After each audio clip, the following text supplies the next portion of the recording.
Hello, कैसे हैं सब लोग। आज हम पढ़ाने वाले हैं मैटर इन आवर सराउंडिंग का पार्ट 2। इस पार्ट में हम लोग दो टॉपिक्स कवर करने वाले हैं, states of matter and can matter change it's state. सबसे पहले मैटर के तीन स्टेट्स होते हैं, बेसिक तीन स्टेट होते हैं, solid, liquid and gas. Solid, liquid and gas, इन तीनों स्टेट को हम एक एक करके पढ़ेंगे। सबसे पहला स्टेट है सॉलिड। सॉलिड स्टेट में क्या होता है? Solid have fix shape and volume. Solids का शेप फिक्स होता है और वॉल्यूम भी फिक्स होता है। Solids have negligible compressibility. Compressibility का मतलब होता है कि उसको दबा सकना। जैसे कि हम लोग हवा को दबा सकते हैं, दबा कर छोटा कर सकते हैं, लिक्विड में कन्वर्ट कर सकते हैं, लेकिन सॉलिड्स को कंप्रेस नहीं कर सकते, इसलिए इसकी कंप्रेसिबिलिटी नेग्लेजिबल होती है। Solids are rigid. Rigid means ऐसा जिसके ऊपर फोर्स लगाने पर वो टूट जाए। तो सॉलिड्स ऐसे होते हैं कि उनके ऊपर बहुत ज़्यादा फोर्स हम नहीं लगा सकते, अगर जो बहुत ज़्यादा फोर्स लगाएंगे तो टूट जाएंगे। फॉर एग्जांपल चॉक ले लो, चॉक को अगर आप बहुत ज़्यादा फोर्स से उसको दबाओगे तो टूट जाएगा। Solids are hard. Hard, solids hard होते हैं, जैसे कि आयरन रॉड। आयरन को आप लोग हाथ से तोड़ नहीं सकते। और आयरन छोड़ो, डंडे को भी, एक अगर मजबूत डंडा है उसको भी हम लोग हाथ से नहीं तोड़ सकते। तो iron generally, sorry, solids generally hard होते हैं। ठीक है। फिर कुछ ऐसे सॉलिड्स भी होते हैं जो आपको कंफ्यूज कर सकते हैं कि कैसे ये सॉलिड हैं। उसमें से पहला पहला है रबर। रबर, अब मैंने कहा कि सॉलिड्स का शेप फिक्स होता है, पर रबर को तो हम स्ट्रेच कर सकते हैं, खींच के बड़ा कर सकते हैं, छोटा कर सकते हैं, है ना। तो आपको लग रहा होगा कि रबर सॉलिड कैसे है। तो फिर देखो, rubber regains regains the same shape and even breaks, है ना। हम लोग जब रबर को खींच कर छोड़ते हैं तो वो अपने शेप को वापस से गेन कर लेता है, इसीलिए वो सॉलिड है। और बहुत ज़्यादा फोर्स लगाने पर वो टूट भी जाता है, इसका मतलब वो रिजिड है ना। तो वो सॉलिड जो है उसका शेप भी फिक्स है और वो रिजिड भी है, इसलिए वो सॉलिड है। फिर salt and sugar take the shape of the jar. Means जब कभी आप लोग चीनी को डब्बे में भरते होंगे तो आपने नोटिस किया होगा कि चीनी चाहे जिस शेप में भी हो, वो डब्बे में जाने के बाद उसी शेप की हो जाती है। जैसे कि पानी, पानी को हम लोग एक मग्गे से ग्लास में करते हैं, ग्लास से कटोरी में करते हैं, वो उसी का शेप लेता रहता है। उसी तरीके से चीनी भी, आप लोग चीनी और नमक को जब किसी जार में ट्रांसफ़र करते हैं तो वो उसी का शेप ले लेता है। तो ऐसा क्यों होता है? तो फिर वो सॉलिड कैसे हुआ? ऐसे क्वेश्चंस आ जाते हैं। तो shape of individual crystal is fixed. आपको ये देखना है कि सॉलिड जो है वो उसके जो चीनी के इंडिविजुअल क्रिस्टल्स हैं उसका शेप हमेशा फिक्स है, और सॉल्ट के भी इंडिविजुअल क्रिस्टल्स का शेप फिक्स्ड है। तो उस पर हम नहीं जाएंगे कि वो ग्रुप में कैसा बिहेव कर रहे हैं, हम उसके इंडिविजुअल क्रिस्टल्स को देखेंगे और उसका तो वो शेप फिक्स होता है। अब थर्ड है sponge. Sponge is highly compressible. Sponge, आप अब लोगों को पता होगा, स्पॉन्ज को अगर हम लोग दबाते हैं हाथों से वो बड़े आराम से दब जाता है, बहुत ज़्यादा दब जाता है। तो ऐसा क्यों होता है? सॉलिड तो कंप्रेसिबल नहीं होते हैं, तो स्पॉन्ज दब कैसे जाता है? Because of minute holes in which air is trapped. अब अगर आपने नोटिस किया होगा तो स्पॉन्ज में बहुत छोटे छोटे छोटे छोटे कई सारे होल्स होते हैं, जिसके कारण उसके अंदर हवा भर जाती है। और जब हम लोग स्पॉन्ज को दबाते हैं तो वो हवा बाहर निकल जाती है और स्पॉन्ज आसानी से दब जाता है। पर इसका मतलब ये तो नहीं कि स्पॉन्ज सॉलिड ही नहीं है, स्पॉन्ज सॉलिड है। पर अगर कोई पूछे कि वो कंप्रेसिबल क्यों है तो आप लोग ऐसे बता सकते हैं। नेक्स्ट हम लोग देखेंगे लिक्विड स्टेट्स। लिक्विड स्टेट्स, है ना, have no have sorry have no fixed shape but fixed volume. Liquid का जैसे कि आपको पता होगा कि उसका कोई शेप फिक्स नहीं होता है, जिस भी कंटेनर में डाल दो उसी का शेप ले लेता है, पर वॉल्यूम उसका फिक्स होता है। They take the shape of container in which they are kept. ठीक है, जैसा मैंने बताया कि जिस कंटेनर में भी उसको रख देते हैं उसी का शेप वो ले लेता है। Liquids flow and change their shape so they are called fluids. अब लिक्विड्स फ्लो करते हैं और फ्लो करके अपना शेप चेंज कर लेते हैं, इसी वजह से उनको फ्लूइड्स कहा जाता है। तो फ्लो करते हैं इसलिए उनका नाम फ्लूइड पड़ गया, उनका नाम ही पड़ गया fluid. Liquids are not rigid. अब लिक्विड रिजिड तो है नहीं, लिक्विड को कोई तोड़ सकता है क्या? पानी को आप तोड़ सकते हो, तो पानी को तोड़ा नहीं जा सकता है, तो इसलिए लिक्विड रिजिड नहीं होता है बिल्कुल भी। अब लास्ट लेक्चर में मैंने आपको डिफ्यूजन के बारे में बताया था कि जब दो तरह के मैटर आपस में एक दूसरे में खुद से घुल जाएं, खुद से मिक्स हो जाएं, इंटरमिक्स हो जाएं, तो उसको उस प्रोसेस को डिफ्यूजन कहते हैं। मैंने आपको लास्ट लेक्चर में बताया था, अगर नहीं पढ़ा है तो पढ़ लीजिए। अब यहाँ पे क्वेश्चन है एक कि diffusion is faster in liquid than solid. तो लिक्विड में डिफ्यूजन फास्टर क्यों होता है सॉलिड के मुकाबले में? अब इसका सिंपल सा आंसर है, अगर आपने लास्ट लेक्चर ध्यान से देखा होगा तो आपको पता होगा, क्योंकि because of the fact that particles move freely in liquid state and have more space between them each other compare to solid. Simply liquid के जो पार्टिकल्स होते हैं वो ज़्यादा आसानी से मूव कर सकते हैं, और जो ज़्यादा आसानी से मूव कर सकता है वो जल्दी से इंटरमिक्स हो जाएगा, और सॉलिड के पार्टिकल्स वहीं एकदम क्लोजली पैक्ड होते हैं तो वो इंटरमिक्स होते ही नहीं है। मोस्ट ऑफ द केसेस में सॉलिड में डिफ्यूजन नहीं होता है। नेक्स्ट देखते हैं, आ गया है गैसियस स्टेट। गैसियस स्टेट में क्या होता है? Gases are highly compressible as compare to solid and liquid.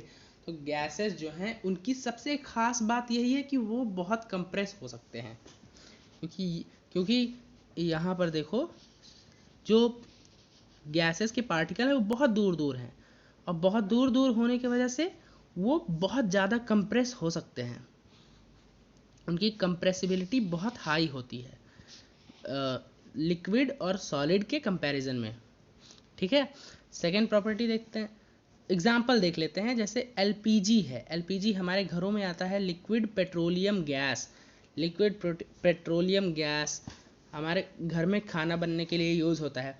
Oxygen cylinders, oxygen cylinder basically ये होते क्या हैं, इन ऑक्सीजन गैस को बहुत ज़्यादा हाई प्रेशर पे और हाई प्रेशर पे जब हम पैक करते हैं, सील करते हैं उसको एक कैन में, तो वही हो जाता है ऑक्सीजन लिक्विड फॉर्म में कन्वर्ट हो जाता है, और उसको हम सिलेंडर्स में पैक करके हॉस्पिटल्स वगैरह में यूज़ करते हैं। सीएनजी जो है कंप्रेस्ड नेचुरल गैस है ना, सीएनजी का यूज़ होता है हमारे आजकल बस में, और कई सारे ऑटोज़ में यूज़ होता है सीएनजी का। सीएनजी बेसिकली नेचुरल गैस होती है जिसको बहुत कंप्रेस किया जाता है, और उसके बाद वो लिक्विड फॉर्म में आ जाती है, उसको आराम से कैंस में स्टोर कर लिया जाता है और उसको फ्यूल की तरह यूज़ किया जाता है। सेकेंड प्रॉपर्टी है gases have no fix shape and volume. Gases की ना तो कोई फिक्स शेप होती है, ना तो कोई फिक्स्ड वॉल्यूम होती है। अगर गैस को हम एक बॉटल में रखेंगे तो अगर वो गैस थोड़ी सी भी है तो लेकिन वो पूरे बॉटल का वॉल्यूम ऑक्यूपाई कर लेगी। जैसे कि यहाँ पर देखो, यहाँ पर एक कंटेनर है, कंटेनर जो है वो बंद है कंप्लीटली। अब यहाँ पर हमने थोड़ा सा गैस, यहाँ पर ये जो सर्कल है इसके अंदर हमने थोड़ी सी गैस छोड़ दी, मतलब वैसे गैस नहीं छोड़ दी, उसमें थोड़ी सी गैस था। यहाँ पे मान लो ये बबल था, बलून था कोई, फिर जब हमने उसको फोड़ा तो जो जितनी गैस ये बलून के अंदर थी वो सारी गैस इस वॉल्यूम को ऑक्यूपाई कर लेगी। ऐसा क्यों करते हैं गैसेस में ऐसा क्यों हो जाता है कि मतलब थोड़ी सी गैस इस बबल की, इस बैलून की जितनी गैस पूरे कंटेनर को फिल कर देगी। ऐसा क्यों होता है? क्योंकि गैसेस के पार्टिकल्स ऐसे बहुत दूर दूर रहते हैं, और इतना दूर होने की वजह से वो जो है हमेशा अपने कंटेनर का पूरा वॉल्यूम पूरा इस्तेमाल कर लेते हैं। ठीक है, तो gases have no fixed shape and no fixed volume. ना तो इनकी कोई फिक्स शेप होती है, ना तो कोई fixed volume. Gases diffuse with other gases very quickly. अब आप सोचो, खुद ही सोचो कि गैसेस इतने दूर दूर होते हैं, इतने रैंडम स्पीड पे भाग रहे होते हैं, तो ये बड़े आराम से डिफ्यूजन का प्रोसेस कर लेते हैं अदर गैसेस के साथ। अदर गैसेस के साथ ये बहुत हाईली डिफ्यूज हो जाते हैं, मतलब बहुत जल्दी डिफ्यूज हो जाते हैं।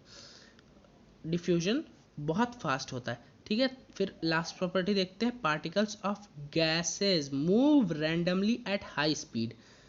गैसेस के जो पार्टिकल्स हैं वो रैंडमली मूव कर सकते हैं, मूव करते हैं, और बहुत हाई स्पीड पे मूव करते हैं। Next slide. अब यहाँ पर हमें एक क्वेश्चन दिया गया है, mass per unit volume is called density. Mass per unit volume is called density. हम फॉर्मूला लिख सकते हैं। डेंसिटी को अगर हम डी से लिखें, डी से, तो डेंसिटी इज इक्वल टू क्या हो जाएगा? मास पर यूनिट वॉल्यूम, है ना, मास पर यूनिट वॉल्यूम। हमें ये दिया हुआ है कि मास पर यूनिट वॉल्यूम जो है डेंसिटी होता है। फिर कह रहा है हमसे, क्वेश्चन पूछ रहा है, arrange the following in order of increasing density. हमें डेंसिटी को इंक्रीज होते हुए दिखाना है। हमें क्या दिया हुआ है? Air, Honey, water, chalk, cotton and iron.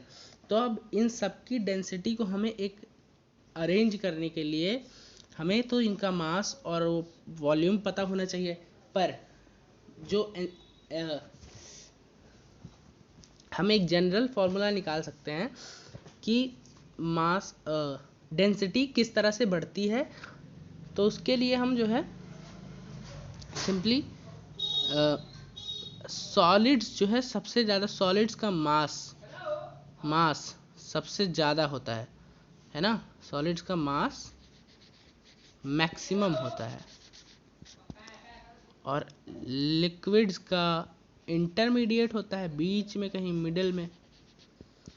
Middle में होता है मास, और गैसेस का मास बहुत कम होता है ना। पर यूनिट वॉल्यूम की मैं बात कर रहा हूँ। 1 लीटर सॉलिड, अगर 1 सेंटीमीटर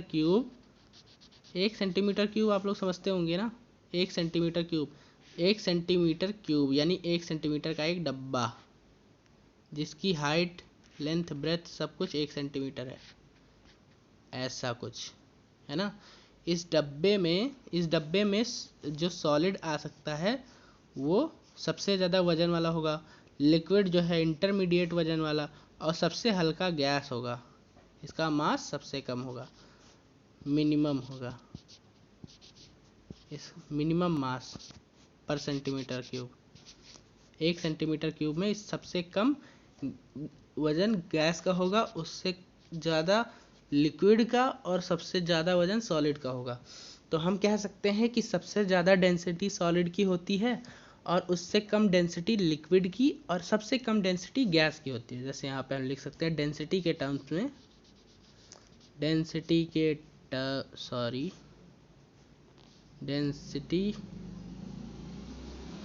टर्म्स में सबसे ज़्यादा डेंसिटी होती है सॉलिड्स की, मैक्सिमम, फिर लिक्विड्स की, और सबसे कम होती है गैसेस की density. Density means mass per unit volume, यानी एक डब्बे में कितना सॉलिड आ सकता है, कितना लिक्विड, और कितना गैस आ सकता है। वॉल्यूम फिक्स रखेंगे तो सॉलिड का सबसे ज़्यादा मास, फिर लिक्विड, फिर गैस। ठीक है, तो यही डेंसिटी है। अब हम लास्ट क्वेश्चन में हम कैसे उसको सॉल्व कर सकते हैं देख लेते हैं। यहाँ पर हमें एयर दिया हुआ है, एयर की डेंसिटी सबसे कम होगी, तो उसको फर्स्ट पोजीशन पे हम रखेंगे,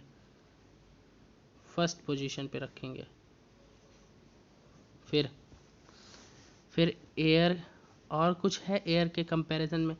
फिर लिक्विड्स पे आ जाते हैं। लिक्विड कितने हैं? हनी है, वाटर है, और नहीं है कुछ। तो पता होना चाहिए आप लोग को, हनी जो है, हनी गाढ़ा होता है, सॉरी, हनी जो है गाढ़ा होता है, पर हाँ, हनी गाढ़ा होता है तो हनी की डेंसिटी ज़्यादा हो जाएगी, वाटर की डेंसिटी कम हो जाएगी।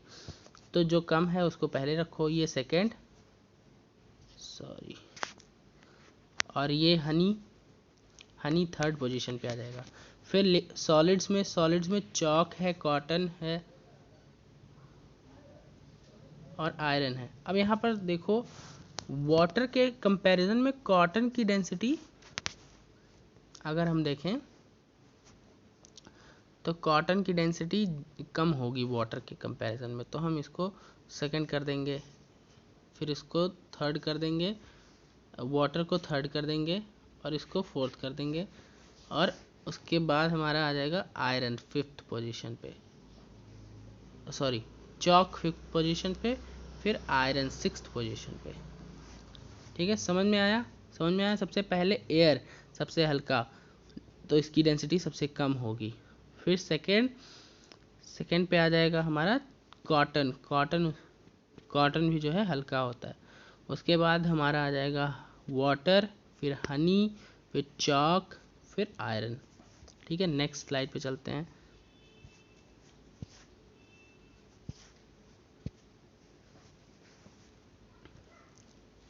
यहाँ पे क्वेश्चन दिया हुआ है, tablet difference in characteristic of states of matter. तो हमें डिफरेंसेस बताने हैं characteristic of states of matter में, यानी मैटर के जितने कैरेक्टरिस्टिक्स हैं, स्टेट्स हैं, उनके हमें उसमें डिफरेंस निकालना है।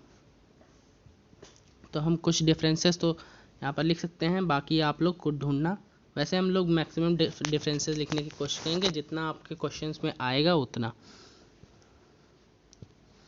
तो पहले तो एक लाइन बना लेते हैं। यहाँ पर हम लोग सॉलिड के लिए लिखेंगे, फिर हम लिक्विड के लिए इधर लिखेंगे और गैसेस के लिए इधर लिखेंगे। अब सबसे पहले सॉलिड जो है, सॉलिड क्या होता है? सॉलिड का क्या शेप एंड साइज फिक्स होता है,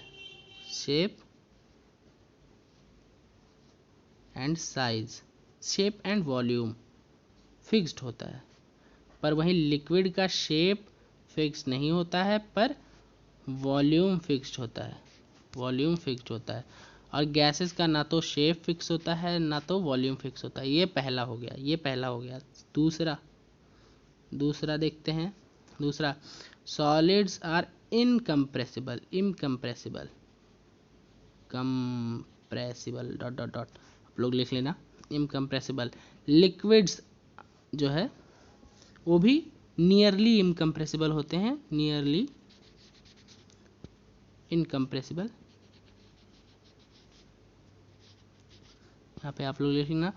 और गैसेस जो हैं वो कंप्रेसिबल होते हैं, हाईली कंप्रेसिबल, चाहे GHLY, हाईली कंप्रेसिबल यानी बहुत कंप्रेसिबल होते हैं,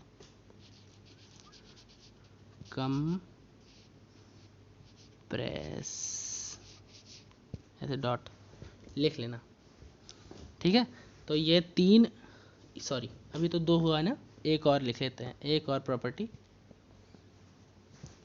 एक और।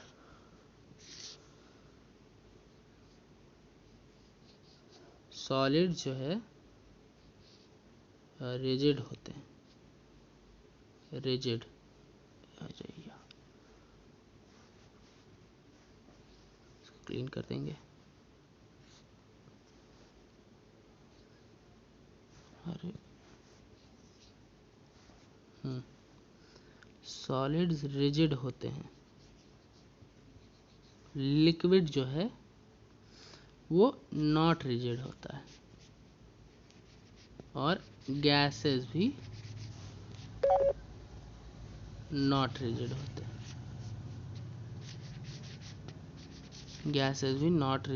हैं,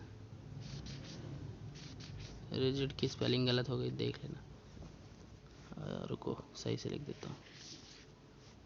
not rigid.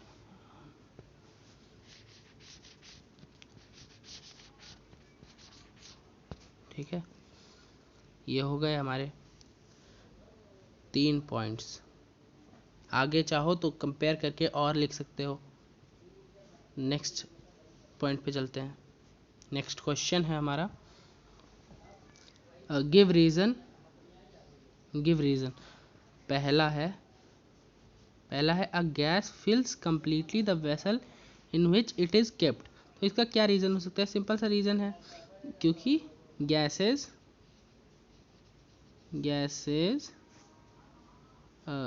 Have no fixed volume, no fixed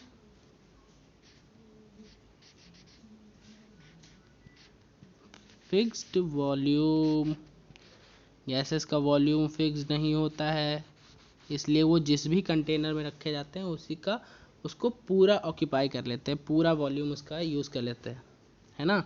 मान लो थोड़ी सी गैस इस कंटेनर में रखी, अभी मैंने आपको समझाया था थोड़ी सी गैस कंटेनर में है, अगर वो थोड़ी सी गैस में तो पूरे कंटेनर को फिल करके रखेगी अगर क्लोज्ड कंटेनर है।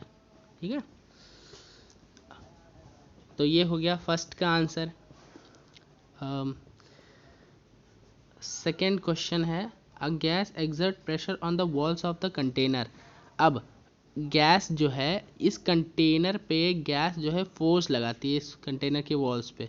तो ऐसा क्यों होता है? ऐसा होता है इसलिए क्योंकि गैसेस पार्टिकल्स ऑफ गैसेस यार मेरे तो बहुत गलती होती है।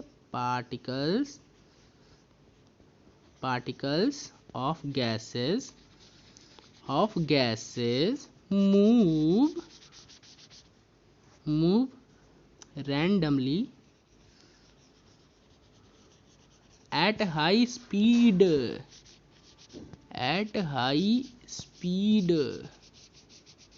है ना। पार्टिकल्स जो हैं वो बहुत हाई स्पीड पे मूव कर रहे हैं और वो दीवार से या बाउंड्री से इसकी जाके टकराते हैं। तो जब टकराते हैं तो प्रेशर तो एक्सर्ट करेंगे ना, प्रेशर वहीं से आता है। ठीक है, अब इसको क्लियर कर दें नेक्स्ट आंसर लिखने के लिए।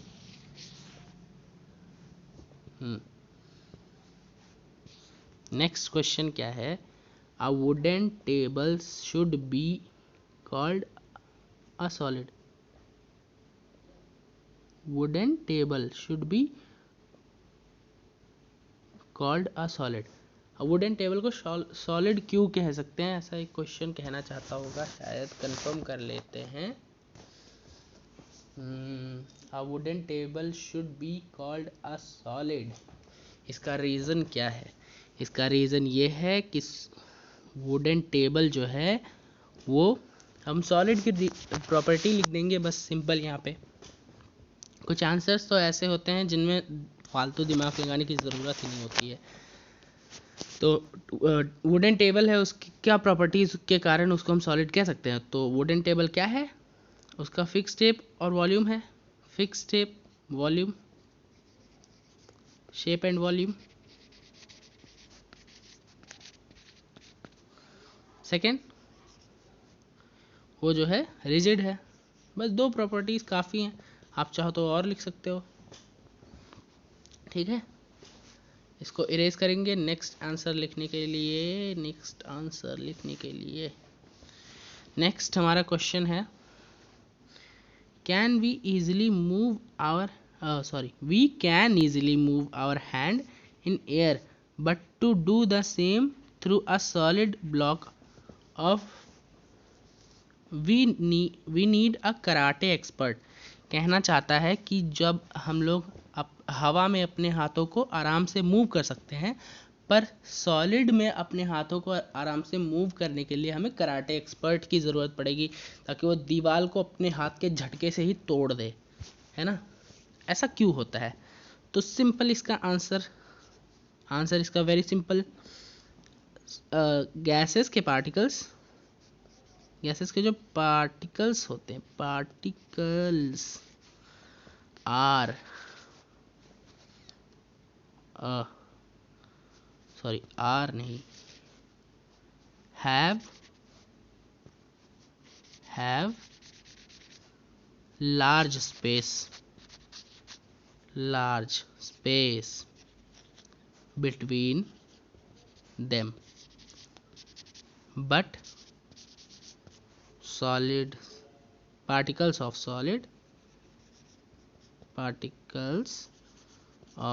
solid have very less space between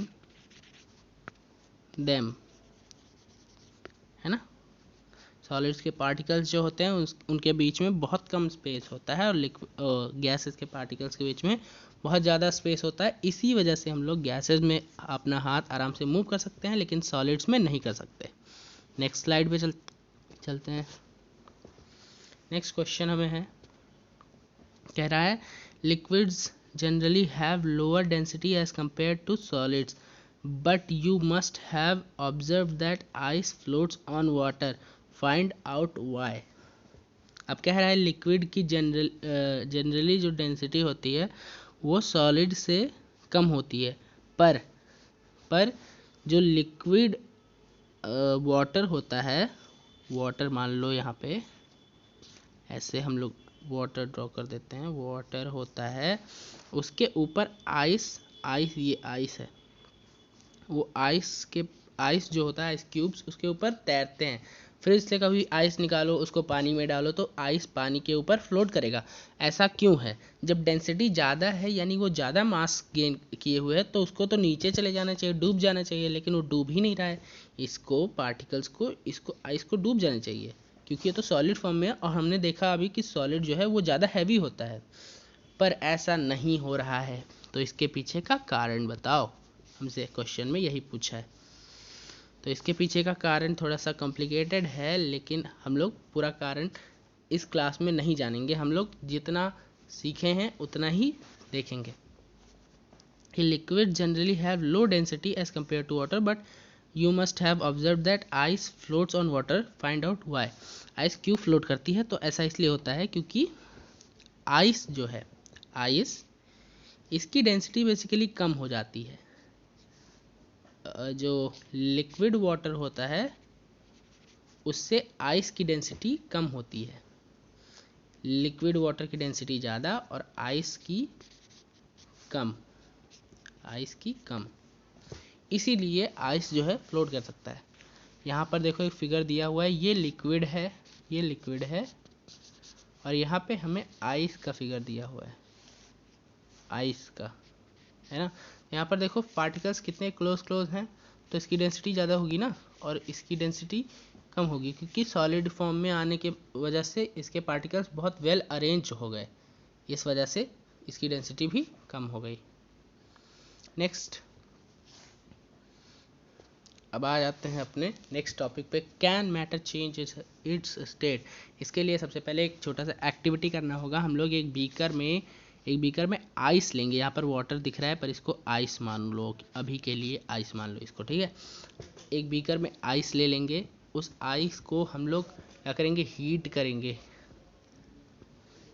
करेंगे, है ना। यहाँ पे एक बर्नर रखा हुआ है, बर्नर से हम लोग हीट कर रहे हैं, तो क्या होगा, आइस जो है, आइस का टेम्परेचर बढ़ने लगेगा।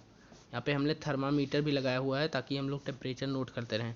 आइस का टेम्परेचर कितना बढ़ेगा? 0 डिग्री तक बढ़ेगा। 0 डिग्री पे क्या होता है, 0 डिग्री पे आइस मेल्ट हो जाती है, और मेल्ट होके क्या हो जाता है, वाटर में कन्वर्ट हो जाती है।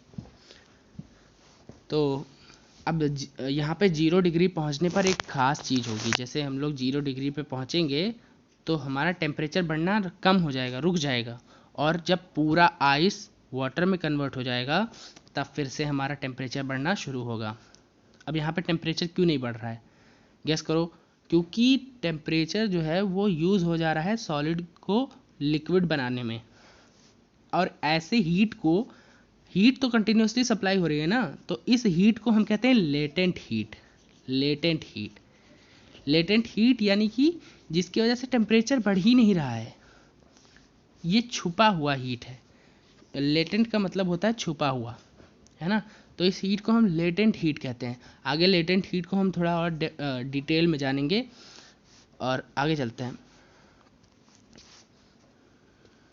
अब सबसे पहले ये जान लो केल्विन और सेल्सियस का क्या रिलेशन होता है। दोनों ही टेम्परेचर को मेजर करते हैं, केल्विन भी और सेल्सियस भी। केल्विन को के से लिखते हैं और सेल्सियस को डिग्री सेल्सियस से लिखते हैं। आप सबने कभी ना कभी लिखा होगा, आई एम श्योर। इसके बीच में रिलेशन क्या होता है, तो केल्विन जो होता है, केल्विन वो होता है सेल्सियस प्लस 273, यानी कि अगर मैं मानूँ कि आपको दिया हुआ है 10 डिग्री सेल्सियस, आज टेम्परेचर 10 डिग्री सेल्सियस है, तो केल्विन में इसको कैसे लिखेंगे, केल्विन इज इक्वल टू हो जाएगा 10 प्लस 273, यानी कि केल्विन में हो जाएगा ये 283 केल्विन टेम्परेचर है। 10 degree Celsius is equal to 283 Kelvin. ठीक है, आगे चलते हैं। Effect of change of temperature. अब हम लोग देखने जा रहे हैं कि कैसे जो है स्टेट चेंज होता है। तो effect of change of temperature, पहला टेम्परेचर से कैसे चेंज होता है। With increase in temperature the kinetic energy of particles increase due to which the particles start moving faster. अब जब हम लोग टेम्परेचर बढ़ा देंगे, किसी भी मैटर का टेम्परेचर जब हम बढ़ा देंगे तो टेम्परेचर की वजह से उसका क्या बढ़ जाएगा, उसकी काइनेटिक एनर्जी बढ़ जाएगी। लास्ट चैप्टर में हम लोगों ने देखा था कि काइनेटिक एनर्जी की वजह से पार्टिकल्स मूव कर रहे थे, तो पार्टिकल्स और तेज़ी से मूव करने लगेंगे और वो उसका स्टेट चेंज हो जाएगा। सॉलिड है तो लिक्विड, लिक्विड है तो गैस, अगर टेम्परेचर बढ़ रहा है तो। अब यहाँ पे देखो एक रिलेशन दिया हुआ है कि सॉलिड स्टेट से अगर लिक्विड में जाना है तो हीट दो, लिक्विड से गैस में जाना है तो हीट दो, गैस से लिक्विड में आना है तो उसको ठंडा कर दो, कूल कर दो, और लिक्विड से सॉलिड में आना है तो उसको और कूल कर दो, है ना। यानी हम लोग जब पानी को फ्रिज में रखते हैं तो फ्रिज में ठंडा ही तो होता है, तो वो ठंडा होके जो है जम जाता है, और उसी पानी को जब हम लोग बाहर निकाल के छोड़ देते हैं, टेम्परेचर बढ़ने की वजह से वो फिर से पानी बन जाता है। उसको उबालेंगे तो वो भाप बन जाएगा, और भाप को फिर से ठंडा करेंगे तो फिर पानी बन जाएगा, और पानी को फिर से फ्रिज में रखेंगे फिर जम जाएगा। ऐसे ये चलता रहता है। ठीक है, नेक्स्ट स्लाइड पे चलते हैं। टेम्परेचर का इफेक्ट समझ में आया कि टेम्परेचर बढ़ाएंगे तो स्टेट चेंज होगा। फिर आ जाते हैं कुछ टर्म्स के बारे में बात कर लेते हैं, इंपॉर्टेंट टर्म्स हैं। Melting point. मेल्टिंग पॉइंट क्या है, minimum temperature at which a solid melts to become liquid at atmospheric pressure. अब यहाँ पे देखो एटमॉस्फेरिक प्रेशर यानी 1 atm, 1 atm, ये एक एटीएम पैसे निकालने वाला एटीएम नहीं है, ये एक एटीएम हमारा एटमॉस्फेरिक प्रेशर है। एटीएम फॉर एटमॉस्फेरिक प्रेशर, है ना। तो हम टेम्परेचर को बढ़ा घटा रहे हैं, अभी हम बात कर रहे हैं फिक्स्ड प्रेशर पे, प्रेशर को हम लोग चेंज अभी नहीं कर रहे हैं। ठीक है, तो क्या होता है मेल्टिंग पॉइंट। मेल्टिंग पॉइंट वो होता है जब हम लोग minimum temperature at which a solid melts to become liquid, जब हम सॉलिड को लिक्विड में कन्वर्ट करने के लिए जो जितना टेम्परेचर का ज़रूरत होता है उसको ही हम मेल्टिंग पॉइंट कहते हैं। मेल्टिंग पॉइंट उसका होता है जिस टेम्परेचर पे, जैसे पानी जो है वो आइस जो है मेल्ट होता है 0 डिग्री सेल्सियस पे, ऐसे ही अलग अलग चीज़ों का अलग अलग मेल्टिंग पॉइंट होता है। The melting point of ice is 273.15 kelvin और 0 डिग्री सेल्सियस। अभी मैंने कहा केल्विन को यहाँ पे केल्विन में चेंज करके लिख दिया गया है 0 डिग्री को 273, और 0.15 जो है वो भी जो है थोड़ा और आंसर को और एग्जैक्ट करने के लिए 0.15 लिखा गया है। वैसे इसको उसको पॉइंट के बाद लिखने की ज़रूरत नहीं है, आप डायरेक्टली 273 याद रखोगे तो भी कुछ नहीं होगा, आपका आंसर बिल्कुल सही होगा। फिर बॉइलिंग पॉइंट क्या होता है। मेल्टिंग पॉइंट तो समझ गए कि मेल्ट करने के लिए जितना टेम्परेचर का ज़रूरत होता है उसे हम मेल्टिंग पॉइंट कहते हैं। तो बॉइलिंग पॉइंट क्या होता है, बॉयल करने के लिए जितना टेम्परेचर की ज़रूरत होती है, तो temperature at which a liquid start boiling at atmospheric pressure is known as its boiling point. और boiling point of water is 100 degree Celsius या फिर 373 Kelvin. 100 degree plus 273 is equal to 373 नहीं हो जाएगा, तो ये तो केल्विन में आ गया आंसर, एक केल्विन में दिया हुआ है, एक डिग्री सेल्सियस में दिया हुआ है, 100 डिग्री सेल्सियस। ठीक है, यहाँ पे नोट करना चाहो नोट कर लो इसको। नेक्स्ट पे चलते हैं। नेक्स्ट क्या है, लेटेंट हीट। अभी मैंने आपको बताया था लेटेंट हीट क्या होता है। लेटेंट हीट वो होता है it it is the amount of energy that is absorbed or released by a substance during change of its state at a constant temperature, है ना।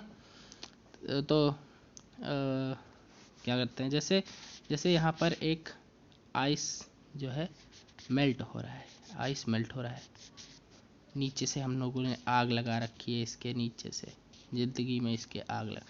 अब ये हीट सप्लाई कर रहा है, हीट इसको टेम्परेचर सप्लाई कर रहा है। जब 0 डिग्री हो जाएगा, जब 0 डिग्री हो जाए, 0 डिग्री पे मेल्ट होगा, ठीक है। जब 0 डिग्री हो जाएगा उसके बाद टेम्परेचर नहीं बढ़ेगा। टेम्परेचर फिर कब बढ़ेगा, जब सारा सॉलिड जो है वो लिक्विड में बदल जाएगा, उसके बाद फिर टेम्परेचर बढ़ना शुरू होगा।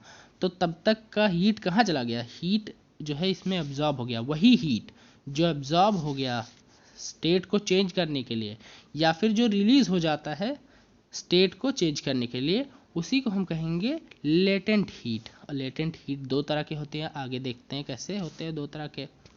पहला लेटेंट हीट ऑफ फ्यूज़न। अब फ्यूज़न जान लो पहले, फ्यूज़न क्या होता है। फ्यूज़न क्या होता है, फ्यूज़न का मतलब होता है कि सॉलिड को लिक्विड में चेंज करने को हम फ्यूज़न कहते हैं, है ना। When we change solid state to liquid state the process is called fusion, है ना। सिंपल इसको याद रख सकते हो, कोई बहुत टफ चीज़ नहीं है, बड़े आराम से याद रहेगा कि लिक्विड स्टेट को सॉलिड स्टेट को लिक्विड में चेंज करने के लिए हम जो प्रोसेस होता है उसको हम फ्यूज़न कहते हैं, ठीक है। अब उसके बाद amount of heat energy required to change 1 kg of a solid into liquid. इतनी हीट दे दो कि 1 किलो सॉलिड अगर है, 1 kg सॉलिड है, तो उसको इतनी हीट दे दो कि वो लिक्विड में कन्वर्ट हो जाए, लिक्विड में कन्वर्ट हो जाए, 1 किलो सॉलिड लिक्विड में कन्वर्ट हो जाए। उसी हीट को हम लोग क्या कहेंगे, उतनी हीट को हम लोग कहेंगे लेटेंट हीट ऑफ फ्यूजन, ठीक है। यानी पिघलाने के लिए जितना हमें 1 किलो सॉलिड को पिघलाकर हमने लिक्विड में चेंज किया, उसके लिए हमें कितना कितना कितना कितना कितना हीट का ज़रूरत पड़ा। और ये एक बात और नोट करके रखना कि ये हीट जो है, ये हीट कहाँ से मेज़र करेंगे, मतलब किस टेम्परेचर से मेज़र करेंगे, तो उसके मेल्टिंग पॉइंट पर जाकर मेज़र करेंगे हम लोग। मेल्टिंग पॉइंट, जब टेम्परेचर उसके मेल्टिंग पॉइंट के बराबर हो जाए, उसके वहाँ से हम लोग इस हीट को मेज़र करना स्टार्ट करेंगे। यह नहीं कि अगर उसका मेल्टिंग पॉइंट 0 डिग्री है तो हम उसको -100 से ही काउंट करना स्टार्ट कर दें। अरे जब 0 डिग्री पे आ जाएगा, पहुँच जाएगा 0 डिग्री पे, तो 0 डिग्री से आगे जितना हीट उसने अब्जॉर्ब किया, उस हीट को ही हम काउंट करेंगे। नेक्स्ट देखते हैं। नेक्स्ट है latent heat of vaporisation. Vaporisation भी समझो। वेपराइजेशन, वेपर, सिंपली ये अपने नाम से अपना डेफिनेशन बता रहा है कि लिक्विड को वेपर स्टेट में चेंज करने को ही हम कहते हैं vaporisation. Process of changing of liquid into gaseous state is known as vaporisation, ठीक है। तो amount of heat energy required to change 1 kg of liquid into gaseous state. 1 kg liquid को गैसियस स्टेट में चेंज करने के लिए कितना heat energy चाहिए एट इट्स अब लास्ट टाइम हमने मेल्टिंग पॉइंट कहा था, अब हम लोग बॉइलिंग पॉइंट कहेंगे। Boiling point, at its boiling point पर पहुंचने के बाद कितना और हीट चाहिए ताकि 1 किलो लिक्विड जो है वो वेपर स्टेट में चेंज हो जाए। नेक्स्ट स्लाइड देखते हैं। सब्लिमेशन यानी कि ऐसा मैटर या ऐसा प्रोसेस जहाँ पर सॉलिड जो है हीट करने पर डायरेक्ट सॉलिड से फिर लिक्विड में ना जाए, डायरेक्ट गैस बन जाए, डायरेक्ट गैस बन जाए, उसी को हम कहेंगे सब्लिमेशन। डिपोजिशन, डिपोजिशन यानी कि ऐसा एक प्रोसेस जिसमें गैस डायरेक्टली क्या बन जाए, कूल करने पर डायरेक्टली बन जाए, सॉलिड लिक्विड ना बने, है ना। तो यहाँ पर इंटरमीडिएट ही गायब हो जा रहा है, लिक्विड बन ही नहीं रहा है। चाहे सॉलिड से गैस में जाओ, चाहे गैस से सॉलिड में आओ। तो सॉलिड से गैस में जाएंगे तो सब्लिमेशन, गैस से सॉलिड में जाएंगे तो डिपोजिशन, है ना। डिपॉजिट हो जा रहा है, गैस जो है हवा में था वो कूल होके डिपॉजिट हो गया, समझ रहे हो। नेक्स्ट स्लाइड पे। अब इफेक्ट ऑफ प्रेशर, पहला हमने पढ़ लिया, टेम्परेचर का इफेक्ट हमने देख लिया। अगर किसी को कुछ ना समझ में आया हो तो वीडियो को दोबारा रिपीट करके देख लो, बहुत इंपॉर्टेंट चीज़ें बता दी हैं, बहुत आराम से समझा दिया है, सब कुछ आराम से देखो। Effect of change of pressure, pressure का कैसा चेंज पड़ता है। Applying pressure and decreasing temperature can liquidify gases, है ना। अगर मान लो यहाँ पर जैसे देखो, मैंने फिगर लगा रखा है फिर भी मैं बना बना के समझा रहा हूँ। देखो जैसे यहाँ पर ये गैस है, ये एक गैस है, और इस गैस पे हम लोग, इस पिस्टन से हम लोग प्रेशर लगा रहे हैं, प्रेशर लगा रहे हैं तो धीरे धीरे करके लिक्विड बन गया, और लिक्विड के बाद ये फिर ये सॉलिड बन गया, है ना। तो गैसेस के साथ ऐसा हो सकता है, क्योंकि गैसेस को हमने पढ़ा था कि बहुत कंप्रेसिबल होते हैं, तो उसको कंप्रेस करके हमने लिक्विड और सॉलिड्स में बनाया। तो यहाँ पर वही चीज़ लिखा हुआ है कि अप्लाइंग प्रेशर, प्रेशर लगाने पर, प्रेशर बढ़ाने पर, एंड डिक्रीजिंग टेम्परेचर। अब तुम्हें पता है कि कूल करने से लिक्विड सॉलिड में बदल जाता है, लिक्विड सॉलिड में और गैस लिक्विड में बदल जाता है ना। तो कूलिंग का कहीं ना कहीं इफेक्ट तो पड़ता ही है। प्रेशर के साथ साथ अगर कूलिंग का इफेक्ट हम लगा देंगे तो और तगड़ा काम होगा, ठीक है। इसलिए हमने यहाँ पर दोनों चीज़ें लिख दी कि applying pressure and decreasing temperature can liquidify gases, ठीक है। नेक्स्ट टॉपिक पर चलते हैं। ये हमने पढ़ लिया है प्रेशर का इफेक्ट, प्रेशर लगाने से जो है ऐसा होता है। अब यहाँ पर हम लोग समझ लेंगे सारा जितना कुछ भी हमने अभी तक पढ़ा लिक्विड्स के बारे में, और सॉरी क्या कहते हैं यार, टेम्परेचर और प्रेशर का इफेक्ट जो हमने पढ़ा वो यहाँ पर हम रिवाइज कर सकते हैं बड़े आराम से। देखो सॉलिड को अगर हम लिक्विड में चेंज कर रहे हैं तो उसका नाम होगा फ्यूज़न, और लिक्विड से सॉलिड में हो रहा है तो सॉलिडिफिकेशन। अगर लिक्विड को गैस में चेंज कर रहे हैं तो वेपराइजेशन, और गैस लिक्विड में चेंज हो रहा है तो कंडेंसेशन। अब गैस को सॉलिड में चेंज कर रहे हैं डायरेक्ट तो डिपोजिशन, और सॉलिड को गैस में चेंज कर रहे हैं तो सब्लिमेशन। आपने ये सॉलिडिफिकेशन और कंडेंसेशन नहीं देखा होगा, बाकी सब देखा। तो ये चैप्टर में और कहीं नहीं है, बस यहीं पे है, आप लोग समझ लो, इतना ही है। और जो कुछ भी एक्सप्लेन करना था मैंने कंप्लीट एक्सप्लेन किया है। कोई भी टॉपिक मैंने छोड़ा नहीं है। आगे आ जाते हैं नेक्स्ट क्वेश्चंस पर। अभी सबसे सिंपल क्वेश्चंस, सबसे आसान question, convert the following temperature to Celsius scale. Kelvin में दिया हुआ है, सेल्सियस में। अब मैंने तो केल्विन के लिए बताया था, केल्विन इज इक्वल टू होता है 273 प्लस सेल्सियस। अब सेल्सियस कैसे निकाले, तो सेल्सियस इज इक्वल टू क्या हो जाएगा, केल्विन माइनस 273, केल्विन माइनस 273। अगर कोई नहीं समझ पा रहा है तो उल्लू के पट्टे हो तुम लोग को इतना भी नहीं आता तो फिर तुम लोग बेवकूफ़ हो, ठीक है। मैथ्स टीचर से अपने पढ़ के आओ, ये चीज़ें बेसिक चीज़ है। यहाँ पर इस टर्म को हम लोग इधर लेकर आए हैं, और हाँ इसको हम इधर ले आए हैं, और के को हम लोग उधर लेकर चले गए हैं। बस इतना सिंपल सा काम किया गया है। चलो सेल्सियस में हम लोग इसको कन्वर्ट करेंगे। सेल्सियस इज इक्वल टू ए के लिए हम लोग देख रहे हैं, सबसे पहले ए के लिए देख रहे हैं। सेल्सियस इज इक्वल टू क्या हो जाएगा, 300 केल्विन माइनस 273। आंसर कितना आ जाएगा सेल्सियस में आ जाएगा 27 डिग्री सेल्सियस। माइनस कर लो इससे, 300 माइनस 273 आ जाएगा 27, 7 और हाँ सही है। फिर बी के लिए हम करेंगे। बी के लिए हमारा आ जाएगा आंसर, हमारा Celsius is equal to 573 minus 273 is equal to हो जाएगा 300 डिग्री सेल्सियस। ठीक है, आंसर आ गया। फिर नेक्स्ट क्वेश्चन देखते हैं। एक ये क्वेश्चन भी सेम उसी तरह का है। What is the physical state of water at, अच्छा ये थोड़ा सा डिफरेंट है।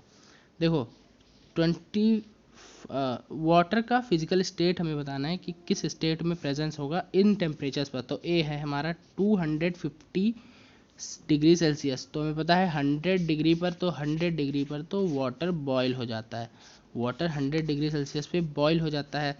इसका मतलब 100 डिग्री से ऊपर, 100 डिग्री से ऊपर अगर हम जाएंगे तो वाटर जो है हमें गैसियस स्टेट में मिलेगा। Yes, very good, gaseous state में। फिर बी के लिए हम देखते हैं। अब बी तो 100 डिग्री पर ही है, तब क्या करें? तो देखो बी 100 डिग्री पर क्या हो रहा होता है, 100 डिग्री पर लिक्विड जो है, लिक्विड वो गैस में चेंज हो रहा होता है। लिक्विड गैस में चेंज हो रहा है, तो यहाँ पे क्या क्या हो सकता है? लिक्विड और गैस दोनों हो सकते हैं।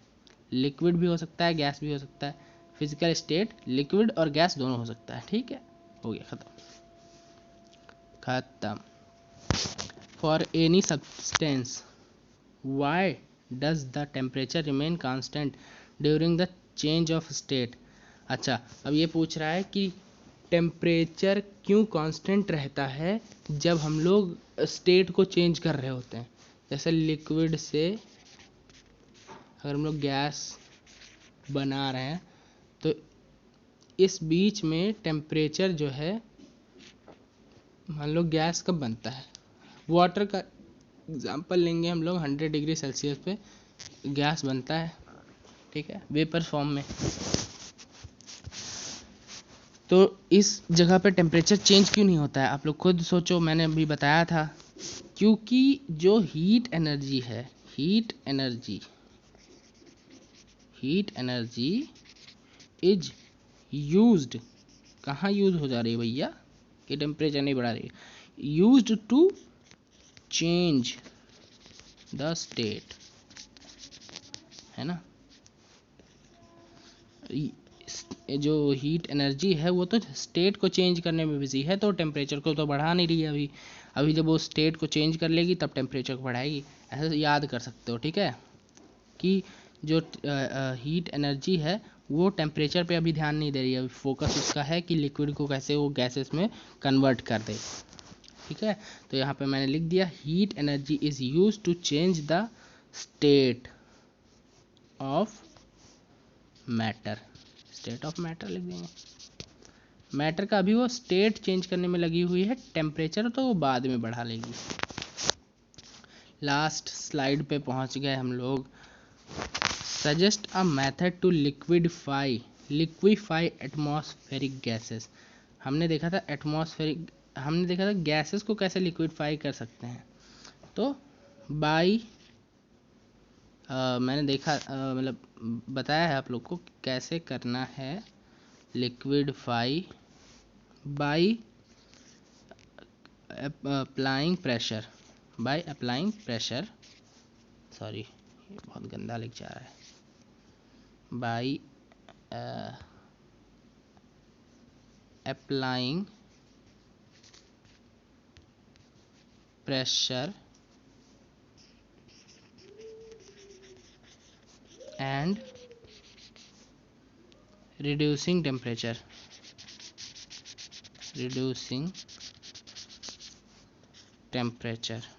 टेम्परेचर को रिड्यूस कर देंगे और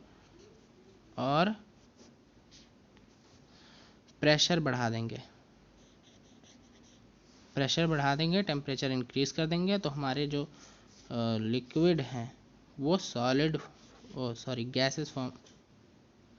गैसेस फॉर्म से, सॉरी क्या बोल रहा हूँ मैं, अगर हम लोग प्रेशर इंक्रीज करके टेम्परेचर को रिड्यूस कर देंगे तो हमारे लिक्विड्स जो है, सॉरी गैसेस लिक्विडिफाई हो जाएंगे, यानी लिक्विड स्टेट में कन्वर्ट हो जाएंगे।